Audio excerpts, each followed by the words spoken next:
రక్తదానం ప్రాణదానంతో సమానం. రక్తదాతలు కనిపించే దేవుళ్ళు అంటే అతిశయోక్తి లేదు. ఆ రక్తదానం అనేది ఏ మేరకు ఒక రోగికి ఉపయోగపడుతుంది, రక్తదానం చేయడంలో ఎలాంటి ఉపయోగాలు ఉంటాయి, కానీ కొందరు భయానికి గురవుతారు. భయానికి గురవలసిన అవసరం ఉందా లేదా, ఇక్కడ డాక్టర్ గారు ఉన్నారు, తన ద్వారా అడిగి తెలుసుకుందాం. మేడం నమస్తే. మేడం చెప్పండి, రక్తదానం చేస్తే ఏదో సమస్యగా మారుతుంది అని చెప్పేసి కొందరు అనుకుంటున్నారు. ఈ రక్తదానం చేయడం అనేది ఎలాంటి ఉపయోగం ఉంటుందంటారు? నమస్తే అండి, నా పేరు doctor Asha Devi, MGM blood bank medical officer. రక్తదానం చేయడం వల్ల ఆరోగ్యానికి ప్రయోజనాలే ఉంటాయి, కానీ నష్టాలు ఏ విధంగానూ ఉండవు. మనం ప్రతి 3 నెలలకు ఒకసారి రక్తం ఇవ్వడం వలన మనలో కొత్త రక్తము మళ్ళీ రావడానికి అవకాశాలు ఉంటాయి.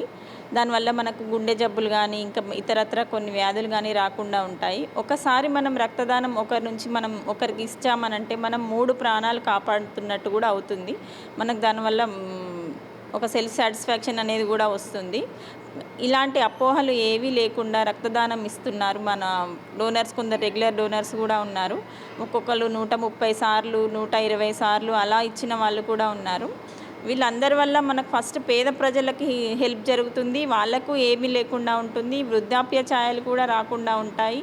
ఈ రక్తదానం ఇవ్వడం వల్లనే మంచి జరుగుతుంది, కానీ చెడు మాత్రం ఎటువంటి ఉండదండి. మేడం ఆశ గారు చెప్పండి, ఇవాళ బ్లడ్ అనేది కొన్ని గ్రూప్స్ కొంచెం కష్టంగా ఉంటుంది.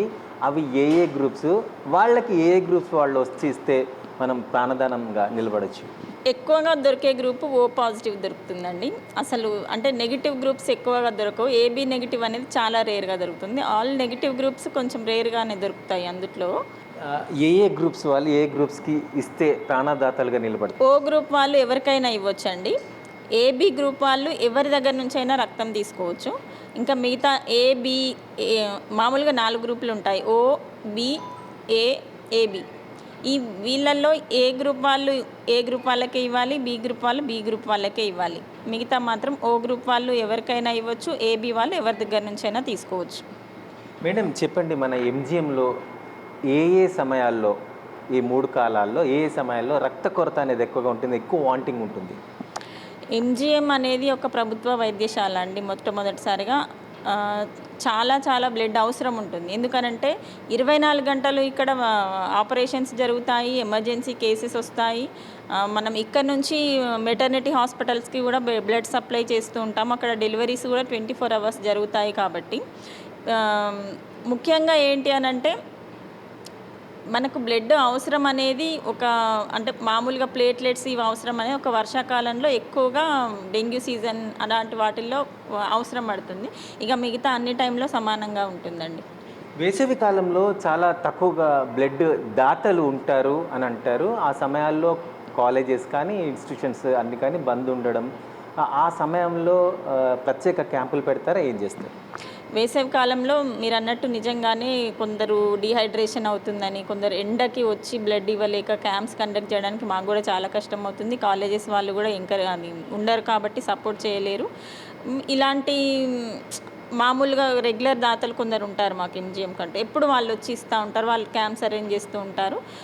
అంటే మామూలుగా కొన్ని సర్జరీస్, ఎలెక్టివ్స్ సర్జరీస్ కూడా మేము పోస్ట్పోన్ చేసుకుంటాం దీనికోసం.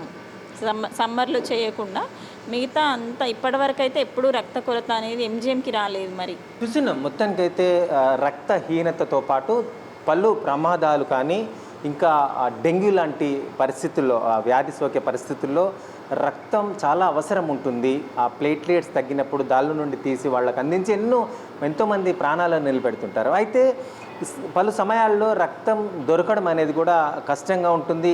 ఏ సమయాల్లోనైనా మేము ఉన్నాం అంటూ ఎప్పుడు నిరంతరం నిరుపేదలకు, రోగులకు అందరికీ ప్రాణదాతలుగా నిలబడే రక్తదాతలు మన వరంగల్లో చాలామంది ఉన్నారు. అందులో ముఖ్యంగా రాజ్ కుమార్ అనే ఒక వ్యక్తి 131సారి రక్తదానం చేసి వాళ్ళ అందరి ప్రాణాలను నిలబెట్టే ప్రయత్నం, వారు ఈయనని దేవుడనే కొలిచే ప్రయత్నం జరుగుతుంది.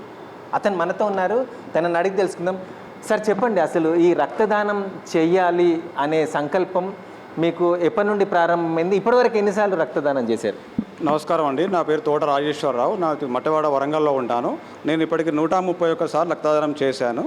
రక్తదానం చేయడం వల్ల మనకు కలిగే లాభం ఏంటంటే మన బాడీలో కొలెస్ట్రాల్ ఉండదు. ముఖ్యంగా ఒకరికి ప్రాణదానం చేసిన వాళ్ళం అవుతాం. తల్లి జన్మనిస్తుంది, రక్తదానం వల్ల మరో జన్మనిచ్చిన వాళ్ళం అవుతాం. సో మీకు అంటే కొందరు అపోహలు పడుతూ ఉంటారు, రక్తదానం చేయడం మనకు కూడా ప్రాణహాని కలుగుతుందేమో అనే కొంత అపోహల్లో ఉన్నారు కొందరు. వారికి మీరేం సూచన ఇస్తారు?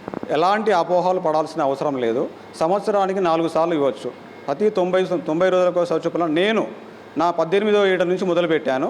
ఇప్పటికి 131 సార్లు ఇచ్చాను. ప్రతి 90 రోజులకు ఇస్తుంటాను. సంవత్సరానికి 4 సార్లు ఖచ్చితంగా బ్లడ్ డొనేషన్ చేస్తుంటాను. మీరు ఈ బ్లడ్ డొనేషన్ చేయడం చాలామందికి ఆదర్శంగా నిలుస్తున్నారు. అంతేకాకుండా చాలామంది కూడా మిమ్మల్ని 131 సారి అంటే అది చిన్న విషయం కాదు, అందరు కూడా మిమ్మల్ని అప్రిషియేట్ కూడా చేస్తూ ఉంటారు. ఎలా అనిపిస్తుంటుంది? ధన్యవాదం అండి. దేవుడు వరం అనుకుంటున్నాను నేను. అది ఒకరి ప్రాణం కాపాడడం అనేది అందరి మామూలు విషయం కాదు. దేవుడు ఇచ్చిన నాకు వరం అనుకుంటున్నా. అందరికీ కూడా ధన్యవాదములు. చెప్పండి, ఇవాళ యూత్ని ముఖ్యంగా కొన్ని సమయాల్లో రక్తం దొరకడం అనేది చాలా కష్టంగా ఉంటుంది. ఈ మధ్య కాలంలో యూత్ ఫ్యాషన్గా బైక్స్ ప్రమాదాలు కానీ ఇంకా రోడ్డు ప్రమాదాలు చాలా జరుగుతూ ఉన్నాయి. ఎంత వాంటింగ్ ఉంటుంది రక్తం దొరకడం అనేది కొన్ని సమయాల్లో. మీరు యూత్ కానీ అందరు కానీ ఏం సూచన చేస్తారు? ముఖ్యంగా యువతకు చెప్పాల్సిన విషయం ఏంటంటే వయసులో 18 సంవత్సరాల నుంచి 58 సంవత్సరాల వరకు కూడా రక్తదానం చేయొచ్చు. ప్రతి ఒక్కరూ రక్తదానం చేయొచ్చు. దానివల్ల ఆరోగ్యం కూడా చాలా బాగుంటుంది. మీరు కూడా యువకులు కూడా ముందుకు వస్తే బాగుంటుంది. మన దేశంలో రక్త కొరత వల్ల తగ్గుతుంది. చూస్తున్నాం ఇవాళ నిజానికి కూడా రక్తదాతలు దేవుళ్ళుగా చెప్పుకోవచ్చు. చాలా ప్రాణాలను నిలబెట్టే విషయంలో వాళ్ళు ముందుంటున్నారు. ఇలాంటి రక్తదాతలు మీరు రండి, ఒకసారి మా ప్రేక్షకులకి కానీ మా యూత్కి కానీ ఎంకరేజ్గా ఒక సూచన చేయండి. మీరు ఎన్నిసార్లు రక్తదానం చేశారు, ఎలా అనిపిస్తుంది? నమస్తే అండి అందరికీ. నా పేరు భాస్కర్. మాది సేవా వెల్ఫేర్ సొసైటీ అండి, దేశీయపేట వరంగల్లో ఉంటాం. నాది ఇప్పటికీ 55 టైమ్స్ ఇచ్చాను సార్. నేను ఇప్పటికి 55 టైమ్స్ కంప్లీట్ అయింది. ఎందుకు అంటే 55 సార్లు రక్తదానం చేయడం ఎందుకు ఆ సంకల్పం తీసుకున్నారు? మానవతా దృక్పథంతో చేశాను సార్. ఎందుకంటే రక్తం అందక చాలామంది యాక్సిడెంటల్ కానీ ప్లస్ డెలివరీకి సంబంధించిన పేషెంట్స్ కానీ రక్తహీనతో బాధపడే వాళ్ళ కోసం దృష్టిలో పెట్టుకొని మా ఆర్గనైజేషన్ కానీ మేము కానీ ముందు ఉండి మేము ఇవ్వడానికి మేము ఇప్పటికీ ముందుంటాం సార్. ఫస్ట్ ప్రియారిటీ ఏంటంటే ఎక్కువ మేము ఎంజిఎం బ్లడ్ బ్యాంక్కే ఇస్తాం. ప్లస్ ఇక్కడ నుంచి ఇవ్వడం వల్ల ఏమైందంటే పేద ప్రజలు ఎవరైతే ఇక్కడికి రెగ్యులర్గా వస్తారో, ఇక్కడికి ఎంజిఎం కానీ గవర్నమెంట్ హాస్పిటల్ మెటర్నిటీ హాస్పిటల్ కానీ సికిం హాస్పిటల్ కానీ ఉర్సులో ఉన్న మెటర్నిటీ హాస్పిటల్ కానీ వాళ్ళకి ఫ్రీగా ఇవ్వాలన్న ఉద్దేశం మాది సార్. రైట్, చూస్తున్నాం నిజానికి కూడా అసలు ప్రాణాలు నిలబెట్టడం ఒక సంకల్పంగా తీసుకొని రక్తదానం చేయడం, ఆ రక్తదానంలో కూడా తన ప్రాణాలని తేజవంతులుగా చేసుకోవడం, వీరిని ఇన్స్పిరేషన్గా తీసుకొని చాలామంది యువత చాలామంది ప్రజలు ముందుకు రావడం నిజంగా గర్వించదగిన విషయం. వరంగల్లో రక్త కొరత లేకుండా ఇలాంటి రక్తదాతలు ఇన్నిసార్లు ఇవ్వడం, వీళ్ళని ఆదర్శంగా ఎంతోమంది ముందుకు రావడం అనేది జరుగుతూ ఉంది. వీరిని ఎన్ఎస్ఆర్ కూడా అప్రిషియేట్ చేస్తూ ఉంది. కెమెరామ్యాన్ కౌశిక్తో నరేంద్ర, ఎన్ఎస్ఆర్ న్యూస్, వరంగల్.